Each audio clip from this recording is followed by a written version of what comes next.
Hello, welcome to my weekly live stream show, Co-Design Work with Wonder.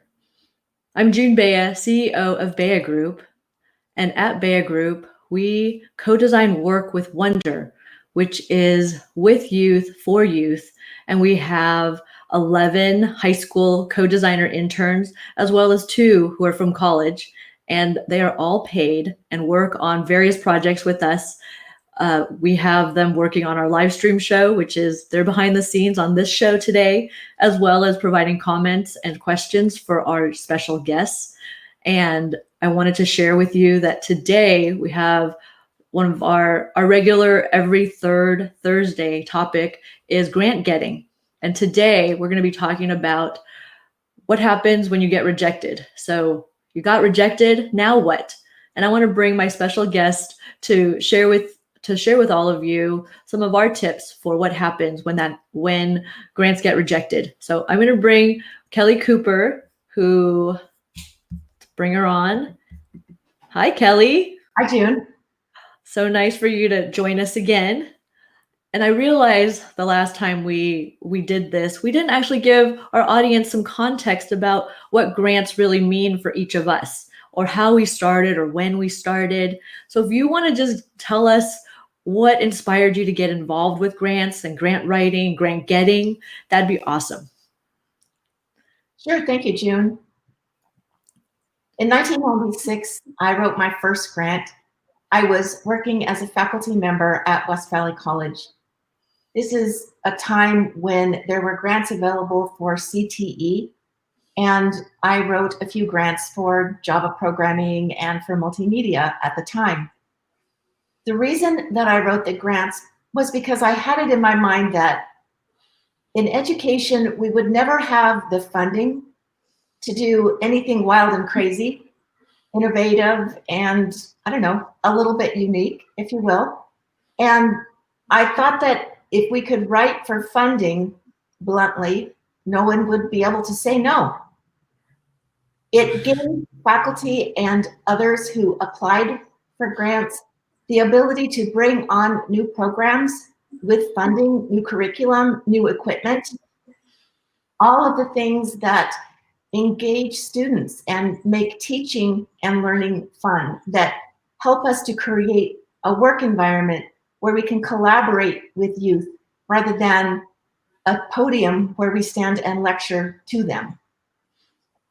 Yes. So similarly for me, I've been working with grants. It's been not quite as long. However, it has been since probably 2000s, the early 2000s. I learned about grant writing as a public policy major in graduate school. And I was really interested in doing something that was going to make a difference in public education. So my family immigrated because of education. Education has always been near and dear to my heart. It's something that I feel like we can really have a big impact on young people. And I wanted learning to be fun and innovative, many of those ideas that you talked about, Kelly. And so for me, getting involved with grant writing was really a way to have policy changes, because I realized as someone who writes grants, if the ideas get funded, that essentially is a contract for those changes to happen. And so that was a big aha moment for me as I got involved with grant writing on behalf of school districts. Many times they couldn't afford grant writers, so it was also an equity issue for me that communities who couldn't afford grant writers also then had access. So as a way to practice grant writing, I would do it pro bono, and I would just do it as a way to get experience. And so that's kind of a little background for our audience about why Kelly and I got involved with grant writing, why we're so excited to share with you some of our tips. So we have top 5 tips for what happens when you get that rejection. And that actually just happened to us. So in our last conversation, we told you about this grant we were super excited about, the FIPSI, and it was to do work to really do more of this co-design with youth, for youth, in terms of work experiences. So Kelly, let's actually tell folks, like, we got the rejection and some of the first thoughts. So what was your first thought when we got our rejection? My first thought was, oh, cool. There's no moment of rejection when it comes to grants. And the reason is that it's always an opportunity to be an entrepreneur. It's always an opportunity to learn more and to move forward. What I looked forward to was reading the comments. And we'll talk a little bit about this. I'll tell a couple of stories. The FIPSI comment, the FIPSI is such a respected grant, and the people who review it are so solid in their field. I knew that anything that they would take the time to write to us about would give us the opportunity to secure the proposal and grant next time, or to use it somewhere else. There have been very few times when I was rattled or upset if I didn't get a grant. June, do we have time for one or two quick stories? Yeah, for sure. Let's go for it. Thanks. I remember once when I was at West Valley years ago, I worked with a woman, Jennifer Oliver, and she wrote a Center for Excellence grant for the state chancellor's office. And she came into my office pretty rattled because she heard she did not get the grant. And that was the first time it just didn't make sense to me. And the reason it didn't make sense to me is because Jennifer Oliver was probably the most organized person with perfectly ironed clothes and an immaculate office that I'd ever worked with. And I thought that there's no way, because most of the time when you don't get a grant, it's on you. You weren't prepared. You weren't organized, and you didn't take the time that it needed. Anyway, Jennifer's rattled, and I asked her, what happened? Did you do your normal work? And she said yes, that she did. And I asked who got the grant. Well, I knew the person that was awarded the grant, and honestly, there's no way that Jennifer didn't win. And as such, we appealed the grant. So one thing to consider is, if the comments don't make sense to you, and if things are really out of whack, it could be that you appeal the grant. And in this case, we appealed and won.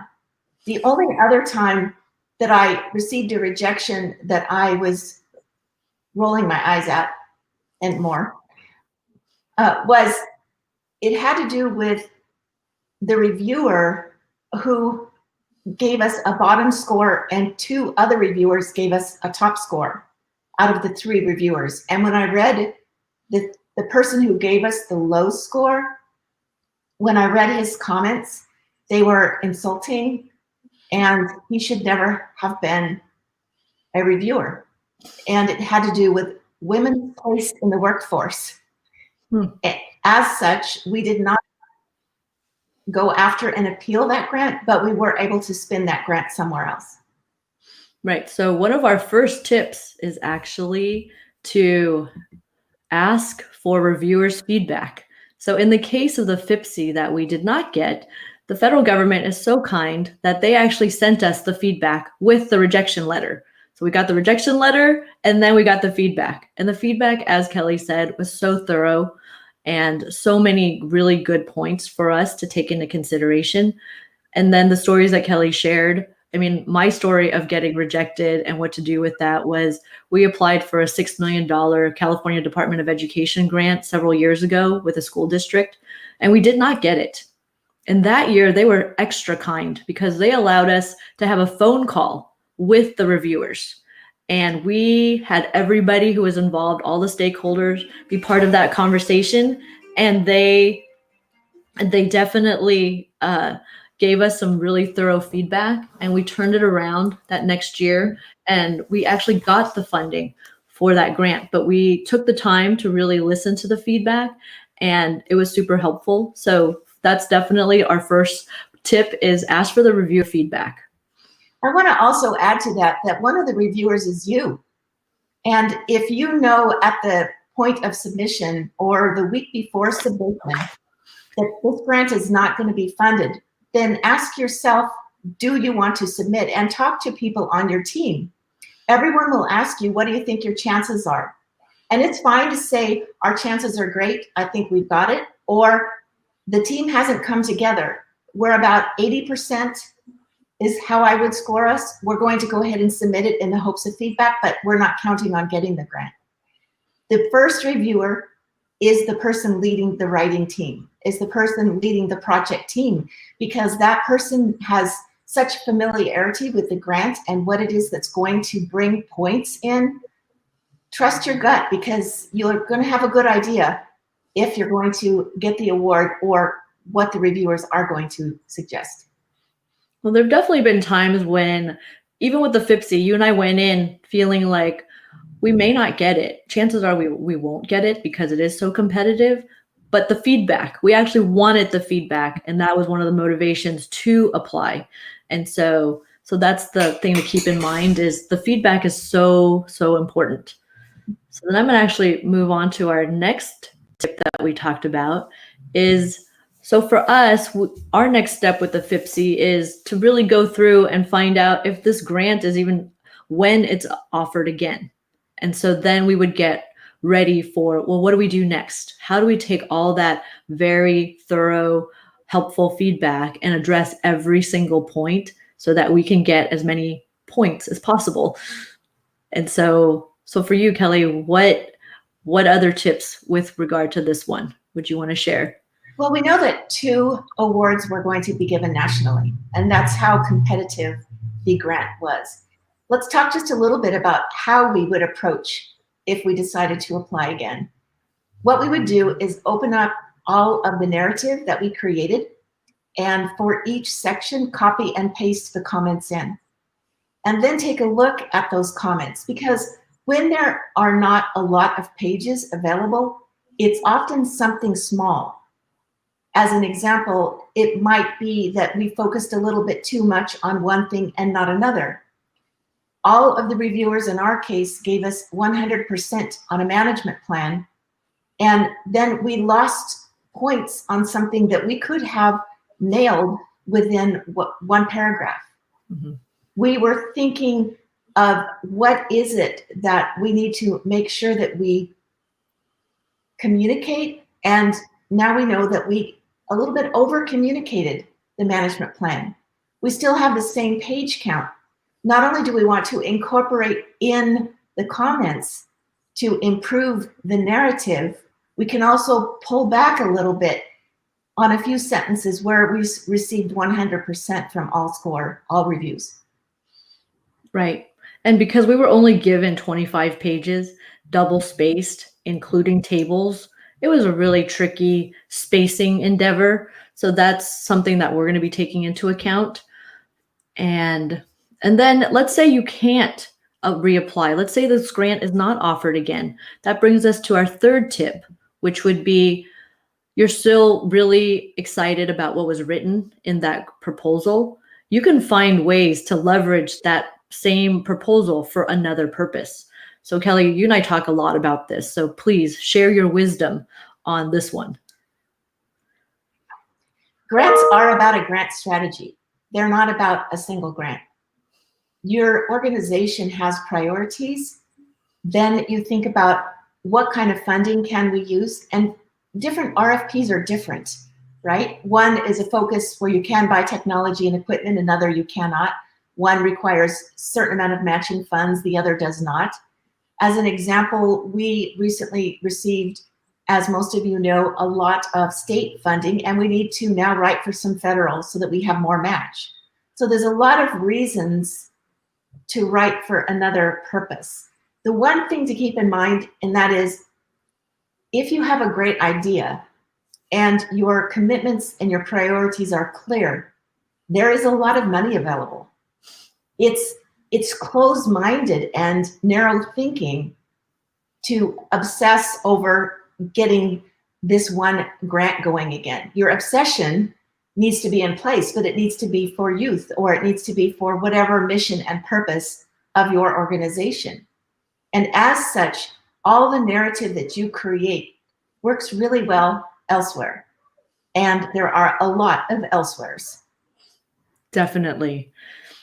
Definitely. So that is something to keep in mind. It's certainly, as someone who's worked in one community for 6 or 7 years, for us to we have so much material, so much content that we have repurposed for a number of different grants.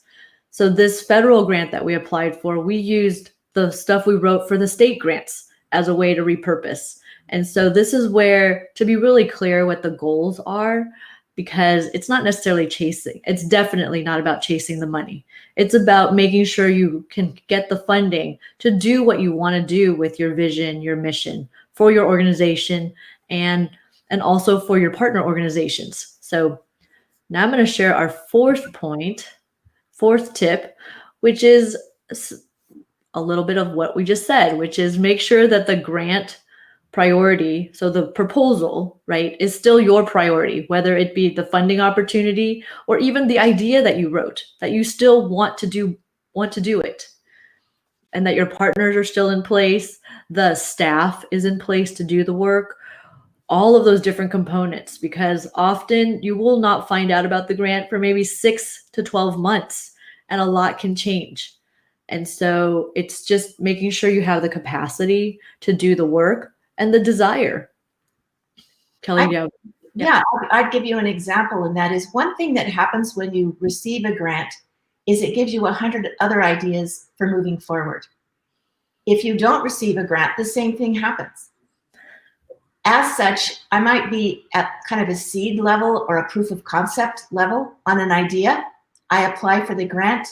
I don't get the grant, let's say. In the meantime, as we have seen with BayhaGroup and Work Wonder, we have more and more interns and more interns. And so when that grant comes around again, we need to see if we're in the same place, because the grant might change, which means we have to adjust our story, but more likely we change. Because when you're writing for a priority and when you're writing for your mission, you don't stand still waiting for the next time that the grant comes out. Your story has momentum. Your collaboration, your partnerships, your curriculum, your activities, they all have momentum. And you might not be a fit any longer for the grant. And it's super important to know that if you accept an RFP, you are legally obligated. You are legally obligated to deliver what you said in the work plan. There's a little bit of wiggle room. You can, for example, change the type of curriculum within the same discipline. You can change your mind on going from computers to laptops, etc. But you are stuck with that work plan. There are adjustments that you can make by talking to the monitor, but it's a contract between your organization and the state or federal government. Mm-hmm. So sometimes what happens is people say, well, the grant looks good. We've kind of already done all of this stuff. It's a little bit old news, but we'd like to have the money. What that's going to do is completely slow your organization down, because now you've moved all the way forward, but you got to back up to meet the work plan. And in backing up to meet the work plan for the funding, you're missing the opportunity of how you could have moved forward again. That's why we say stay with your program, your priorities, and your obsession. Move that forward. And as you do, make sure that you document. We worked with this many youth, this time, this many, we at this facility, at that facility, we secured funds for this, we got a donation for that. All of those things come together so that the wow grant that's going to come out, you'll get, right? Exactly. But don't compromise your momentum to get funding that looked great a year ago and is not all that relevant now. Yeah, a quote that someone would say at the district where we've been working is, when you have a vision, the money will follow. Mm-hmm. And it's definitely true, because it keeps happening. And so this is going to bring me to our last tip, which is, this is our favorite, right? Which is to be bold, to really think about your vision, your mission, keep doing the work. Even if it's in small incremental parts, it may not be the full blown, but to iterate, because once you have a real example, it makes it so much easier to write about it. And then to definitely, both of us come from this background of data collection and using the data to tell stories, really compelling stories. So use your quantitative data, right, to have your pretty charts and your data points of how many people you're serving, and then have those really heartwarming, where you tug at the heartstrings stories, where you get people to know that you're having an impact on the individuals that you're serving, because those are really important. And it's a way to make sure that your local stakeholders stay connected and want to support what you're doing, as well as be prepared for those next grants. June, I'm going to add to that. It's a great point that you make. The idea of funding has shifted a little bit. And June's talking about telling the great stories of those who you serve. Make sure that you are bold in telling the story and that you don't default to the pity party. And I see this a lot. And the way that it works is, we are in a poverty area. We don't have this, we don't have that, we only have this, we only have that. This many kids get free lunch in our world, which is in K-12 and K-14. And that really might be true, but have some pride in your people, have some pride, whether you're in a rural environment or whether you're in an urban environment. You have amazing kids, right? And amazing community members. And I always think to myself, when I write a grant that says, gosh, golly gee, please give us the money because we don't have any opportunities, I think to myself, what if my constituents read this grant, right? What if the people that I serve hear how we really want this money because, we're just not going to make it without external funding. Instead, be bold also means be bold in your story. Be proud of your people. Be proud in what it is that your environment has accomplished. I live in an area of agriculture, and we often struggle because in our area, those things that would be a great on the pity party checklist, are in place. But no, where we live, science is as relevant, technology is relevant, changing the world is relevant, economic development, workforce development, opportunity, entrepreneurship, all of these things are relevant.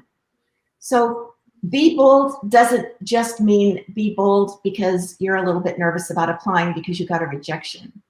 Be bold is because your role as a grant writer is an advocate for change, an advocate for your community. You're a person with a sword, and you're a person with vision, and what you're doing is changing lives. So don't default to the story of everything that your constituents are not. First of all, it's not true. And second of all, they deserve more from you, whether you get the funding or not. You need to feel that they will be proud to read what you're saying about them as much as you want a reviewer to give you points for it. It's really also I've noticed that when I really care and really am excited about the project, it comes across in the writing, and it comes across in the storytelling, and definitely fold in the stories. I love folding in personal stories of success or some impact that we're really proud of. And it just makes it so that it's so much more engaging for the reader. And it's definitely in that spirit of showing what's possible. And so that's the part where we're talking about of the be bold, which is there are so many opportunities, so much innovation. And that's my favorite part about what we do, is creating opportunities so that we can all explore what maybe wasn't possible. And I think of grant money like startup money. And it's really a way to innovate and to create something that couldn't have happened. So this whole our Work Wonder project, what we've been doing with regard to co-designing with interns is out of that spirit. And so yeah, do you have anything you want to, we should probably turn it to questions. We have a host of interns who have questions for us, and we're running later than some of our shows, but I feel like we should do it. Kelly, okay. Are there questions? So has our outlook on grant rejection changed since you first started writing grants? For sure. It used to be so sad and devastating. It was like getting a bad grade on a school paper or getting a bad grade in a class. It felt personal when I first started writing grants. And then definitely as the years passed, it became more of what the spirit we're talking about, which is it's feedback and it's a way to improve. And it's a way to really fine tune the project in a way that makes sense. So I actually like the rejections now much more so than for sure when I first started. I think for me, it has to do with the team. I really know now that if people that I'm working with and writing for are unorganized, it's not going to happen. What I always do when someone says, we're looking at this RFP, what do you think? I put 3 or 4 action items together and send them out with some dates, kind of easy stuff. Let's take a look at this grant, divide this. What do you think about this? What do you think about that? And when we have a meeting, whether it be in person or Zoom, and I can tell that people haven't read the grant, much less taken on the action items, then the thing that has changed for me over the years is I'm not going to write the grant, right? It's not a solo endeavor, and it's going to be obvious to the reviewers that it is. Mm-hmm. I, a few years ago, had a great time writing a grant for College of San Mateo with a good friend of mine, Heidi Diamond. And we were chuckling because the questions that we put together, there were 50 of them. In the first meeting, we were there for 3 or 4 hours. But Heidi knew that. Heidi knew to get the funding, you needed to take it seriously. And she pulled everybody together in a meeting, and we sat and we went through those questions one after the other after the other. And what happens is having everybody as stakeholders on the grant, not just thinking that they got the grant or that they want the grant, changes things. Because if you do that, you get the grant, and we did. And if you do that, everybody knows what's coming. So the implementation of the grant goes a lot better as well. Because my biggest frustration is lack of team when I'm writing the grant. And then my second biggest frustration is it's not a priority once it's funded. And I'm wondering how 6 months, 12 months, 18 months are going by, and the work that is in the work plan is not happening, right? In that case, I won't do another one, right? So we need to really be stewards as well as advocates for what it is that we're writing for. Because if we thought it was so important that it would change education or change the environment or change economic development, and if a lot of people told us, we think so too, and here's $500,000 or here's $1 million, then we need to really do the work. So those are the two things that have changed for me.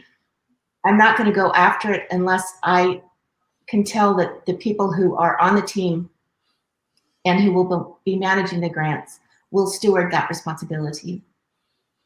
That is such a good point that I totally agree with and have been doing more of, because and this is actually something that we're moving away from at BayhaGroup, which is to be the hired grant writer, because it is so much responsibility. I have written grants, or our team has written grants for communities that were not good stewards of the funding once they got it. And it was heartbreaking. And I won't do it again. To help a community get the grant and then they essentially squander it.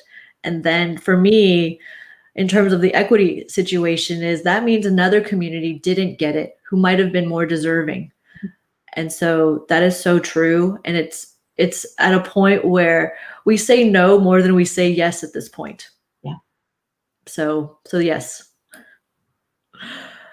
What steps do you do after the rejection to improve what you didn't do the first time? Well, I feel like we talked a lot about what maybe it would be really looking at the feedback and then deciding, as Kelly mentioned earlier, do we agree with the feedback? Do we want to actually ask for a review? What is it called? What you said when they look at it again?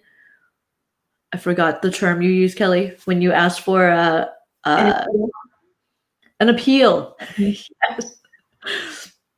Because there have been times where there's feedback that needs to be appealed.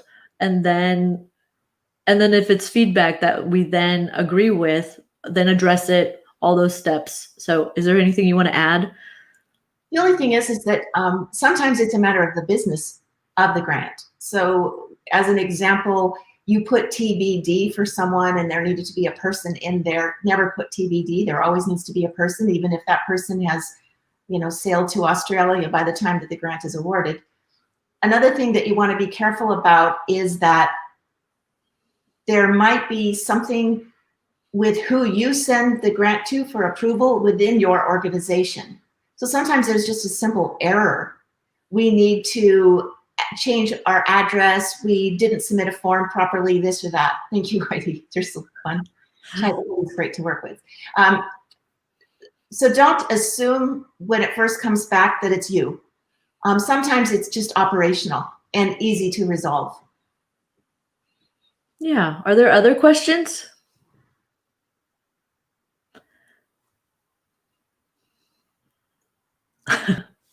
How many times can you reapply for grant funding after being rejected initially? There's no limit. If you want to do that 999 times, it's like writing a science fiction novel where you put all of your rejections up on the board to motivate you, I guess. But I would say, although we're joking about it, if you're prepared and if you understand your organization and if your organization is committed, June, you were talking the other day, both individually and together, the FIPSI is the first rejection out of the last 13 grants, I think that you said. If you have your act together, you're going to get funded. It's going to be a long shot if you don't. It could be that you don't because of a one-off politics or this or that, but you've got a good chance. And the more complex the grant, the higher a chance you have because the fewer number of people that will apply for it. I don't think that grant getting is difficult. Getting everybody organized and focusing on the details and having the time to really tell the story. If you make the time for that, it's kind of like creating a great resume or sewing a fantastic quilt. It's those last things that you do that will get you the points. To truly finish it, and you'll probably get it. It's true, because we were just thinking back on how many we've gotten versus not gotten the last couple of years. And so this last year, we got 12 out of 13 of what we applied for. And then the previous year, we got 23 out of 26, something like that.